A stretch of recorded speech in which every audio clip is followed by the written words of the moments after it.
So I've been watching a lot of horror recently. Hokum, Faces of Death, Undertone, Slanted, which wasn't really horror, They Will Kill You.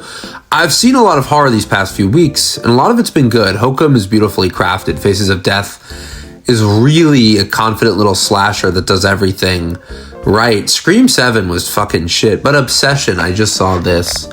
And it's really good. It's really unlike a lot of other movies I've seen recently. The movie follows Bear. He's a music store employee. He's awkward. He's pining for his childhood friend and coworker, Nikki, and he doesn't have the spine to say anything about it. So he does what any reasonable person in a horror movie does. He buys a kitschy antique toy from a crystal shop called the One Wish Willow. He snaps it in half, and he wishes for Nikki to love him more than anything else in the world, and it works. That's the horror. What I love about this premise is that it's not complicated. There's no mythology, no lore dump, no scene where someone's Googling the curse or calling a professor. The movie trusts the concept and just runs with it. It's the same instinct that made It Follows work. The rule's simple. The implications are terrifying, and you never have to stop and explain the world to yourself. Compare that to something like Scream 7, where you got multiple killers with different agendas, all conspiring for reasons that are completely incoherent by the third act. This is the opposite of that. It's almost like a feature-length Twilight Zone episode. And the horror is this relationship. So there's this, quality where you completely understand the logic of everything happening, which makes it, scarier, because this is something that's grounded in real life. Like, Hokum to me felt like your grandpa's horror movie, and that's complimentary. I really liked Hokum. There's all sorts of different horror movies, but that felt like more slower. It was taking its time more, because that's the tone of a movie like Hokum. You're there for the kind of classical, antiquated feel of that film. And that's why it's different. It's grounded in a more supernatural horror. This is not like that. And I just enjoyed, how it was able to work with something more grounded. But there's still these terrifying implications that are more, along the lines of supernatural. It just is more grounded to me and more fast-paced. It's a different kind of movie, and it's fun. The tone is the other thing. This movie is funny. It's uncomfortably funny, not in a way that undercuts the horror, in a way where the comedy is the horror, because it's a movie about the most cringe-inducing social situation imaginable.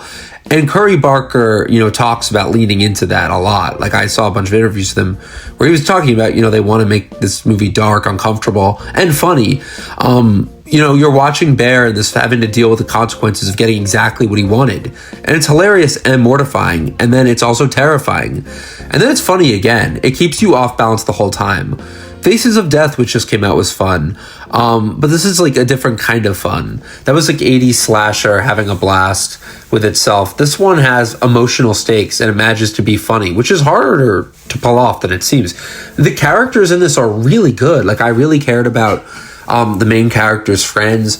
They build enough of this world up, again, like without giving you too much of the outside world for it to feel overstuffed, but enough so you care about these characters, so then you just care when shit hits the fan, I'll say that. Curry Barker directed and wrote and edited this thing. He came up through YouTube sketch comedy, made this viral micro-budget horror short called Milk and Cereal. This is his first real feature. And for a first feature, the restraint is what gets me. He knows what to show and what not to show. There's a scene, our character tries to call whatever entity granted the wish. It's so creepy, it's so unsettling.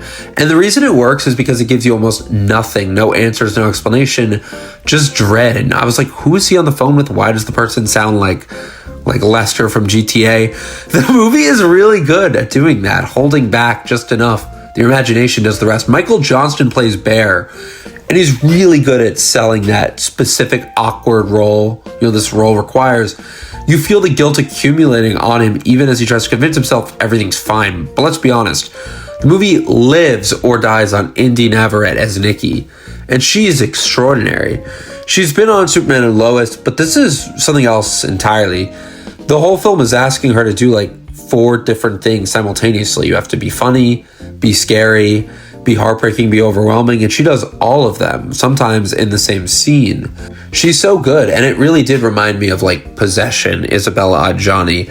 I mean, I don't think this is like a crazy physical performance like that. I just was thinking like this is such a good movie. And if Amy Madigan also got Best Supporting Actress last year, she won. I mean, I would consider Indy Navarrete at the least. She's just very good, and the movie hinges on her performance. I feel like that's such a leap to be like, give this, woman an Oscar. But like, for real, the movie is so good and unsettling because of her. And obviously the shadows and the music. But so much of it is based on that. Because overall, and like I was saying this, after I watched this movie, we were talking about it. We were like, but like this could be just like a funny kind of romance. Like, oh, like I get a wish where a girl falls in love with me. Like cue the romance music, whatever. It plays into that too at the beginning, and then like creeps in the horror so well and so early on that by the time it like accumulates, and literally there's one jump scare that really got me, mostly just because you're so involved in the emotion of the scene. It's really good. From beginning to end, it's just very entertaining, and it even ended in a way. I saw an interview where the director was saying like they filmed another ending for it, but the way it ends is really good. I'm glad it ends where it does. Because again, it has a very small cast of characters. It's very neat. There isn't this huge world, but that's perfect because it's just this dark love story. Beyond that, it's not really a romance, but a like dark horror comedy about the horrors of like this romance, like about obsession. It's really well done. I think just technically and from an original story perspective, I was so entertained, and also it's just rare to see a story that's so weird and specific, but like just also it feels very commercial. So I really enjoyed Obsession. It also reminded me of last year's Together, which I don't know, I feel like they were trying to fuse the ideas of horror and romance in one genre, but like this sticks the landing so much more. I thought Together was very derivative of a lot of other horror movies and not even really scary, just kind of like gross out stuff. This to me like does everything right that Together also didn't do. So I really enjoyed it. Let me know what you guys think. Go see it. It's a great movie. Go see it while it's in theaters with a crowd. It's a great time.